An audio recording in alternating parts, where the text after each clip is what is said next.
Hey all, and welcome back to Fuzzy Dutchy Gaming, and basically what's day 3 of the Lightning Strike Raider in SSF. So the first few days of the league I streamed quite a bit, and I'm not very good at streaming and talking and actually getting progress in the game at the same time. So I decided not to stream today just so I could really just grind my Atlas, get some better gear and see if I can push into red maps. So I've now completed every bonus objective on my Atlas in terms of red maps. Done a few unique maps. I've done the 8 boss Maven invitation, but I haven't done a 10 yet. I've literally just completed the 8 one. Got a few favourite slots unlocked for killing. I've done Drox. I've done a Shaper Guardian, and then you get one for like a T16 map, and I guess for Exile and Eater of Worlds. So it was a bit of a struggle. I've probably died quite a lot. So if we go and have a look. Oh, not actually that bad. I was expecting much worse than that.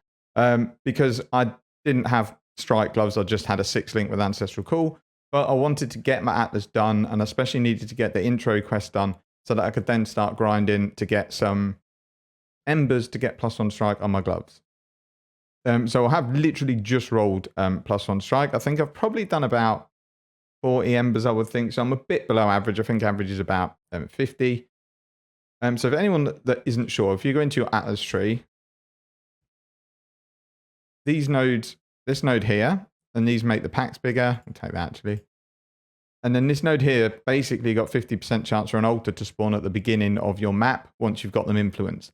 And this is what makes altars spawn. And sometimes when altars, you get an option to say minions have X% chance to drop Eldritch Currency. And that's what you need to do. And when you can get that mod on a map, if you get it early, you can get sort of 6, 7, 8, sometimes even more embers. And that's what I did. It didn't take me many maps to get my +1 strike. I just grinded this literally every single map, even if I was going to die, because I was obviously corrupting them for completion at the time. Even if I knew I was going to die, I just wanted to get through the map, see if I could get some embers, because that was going to be the next upgrade to the gear. So I won't show Exarch and Eater because it was on a 6 link with Ancestral Call, and I've not got a very good claw, so it's quite slow. I had 2 deaths on Exarch, because I think I ended up having to do 4 ball phases, and the 3rd and 4th were quite difficult. And then I had 1 death on Eater of Worlds where I went the wrong way on her like phase where she insta-kills you. And then when I went back to get the other 3 orbs, her sort of degen was on it and I couldn't get all 3 without dying. But I really didn't care. I kind of waited until I leveled up and then went and tackled those 2 bosses. I just wanted the Void Stones. So now I've got my 2 Void Stones. I'm happy. Got all my Atlas done other than like unique maps and invitations that are not going to happen yet. So now is the point where I need to decide what I want to aim for, because my gear's nowhere near ready enough to do like Uber and Maven to get the 3rd and 4th. It probably would struggle with Cirrus. It'll get Elder done, but it'll be slow, and it'll get Shaper done again, but it'll be slow. So I don't really want to go tackling them because there's no need until my gear's a lot better. So I'll run through the gear. And the main thing that's holding me back is the claw.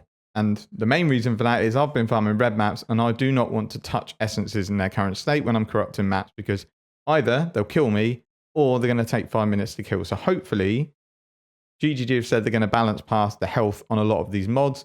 Hopefully they do, because it feels like wasted points at the moment. The only way you can make the most of those essence points is if you go into white maps, which seems absolutely stupid when you're like level 90 something to go into white maps to farm essences. But I might have to do it if the patch doesn't come out soon, because my claw is T3 cold, T3 lightning. I mean, it's high rolls on both, 14% attack speed, and I've just crafted crit chance and strength and intelligence. If I could get an upgrade on this, then it's obviously a big boost to DPS. All the other gear is okay. It's just looking at what I want to concentrate on next. So we could obviously get some Eldritch stuff on gear, which we'll go through in a minute. Could go and try and maybe spec into Ritual, try and get a Blizzard Crown. It's quite rare, but if I pump the maps, then it might be possible to get that, and that would be a massive upgrade. That's really the only thing in terms of a rare item that's going to push my damage up, other than getting like a +2 or +3 strike helm, so I can drop the pierce nodes on the tree, but that means doing lab, and I really don't want to.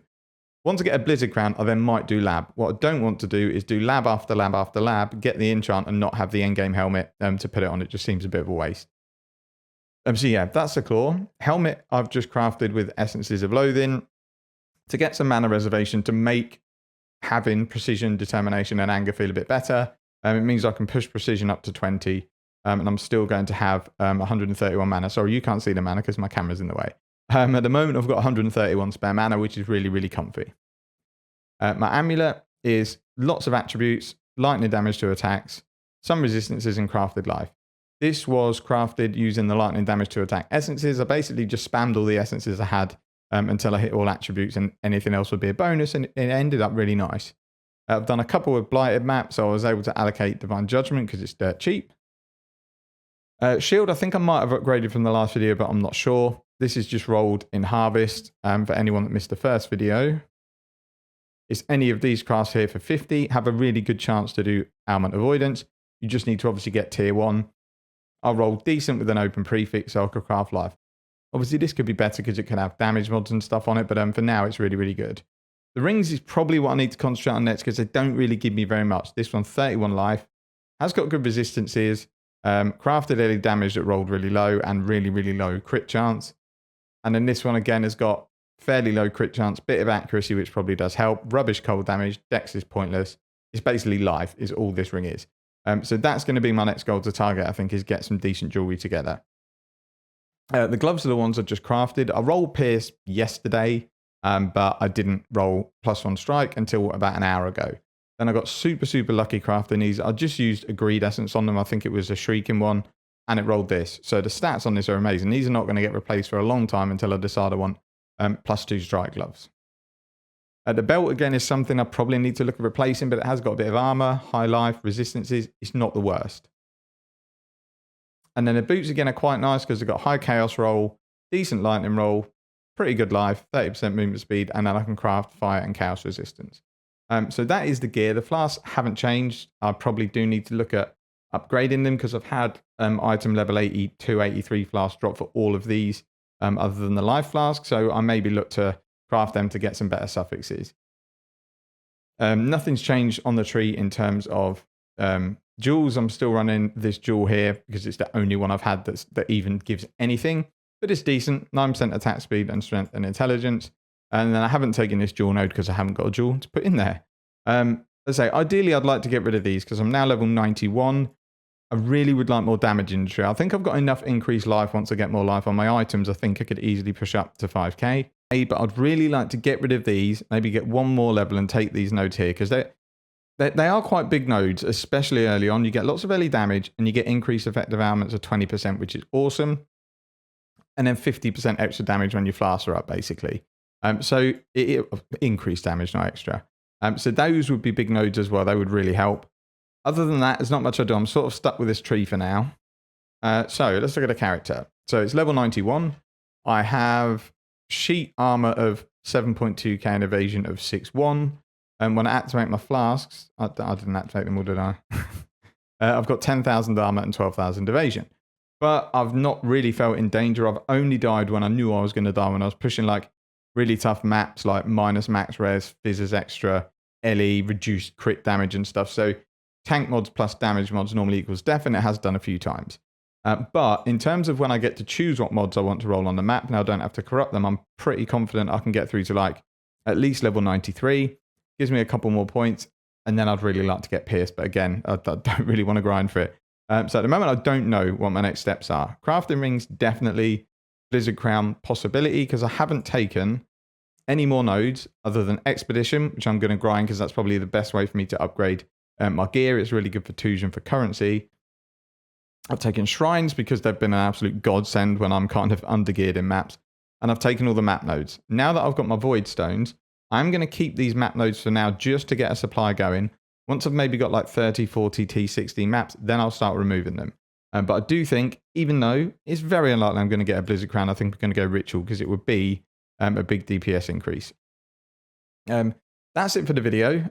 There's not really much more to go through. It was a slog on a 6 link without +1 strike, but it didn't feel as bad as I thought it would. And now I've got +1 so I can put in LE damage. It feels a lot better.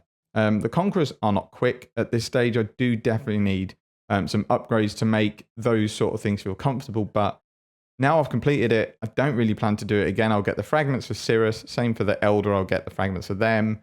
And for Shaper, I plan to do them just once. And then I really want to just set this out as a mapper because it's easily where it works the best. But it can be a bosser. But in SSF, it's a bit harder to do that because I don't have access to trade. I just pray that they fix Harvest. They're not going to. But removing keep suffix, reroll prefix, and the other way around basically makes gearing in SSF almost impossible if you want to get up to like taking on some of the difficult bosses, because you've not really got any way to deterministically craft.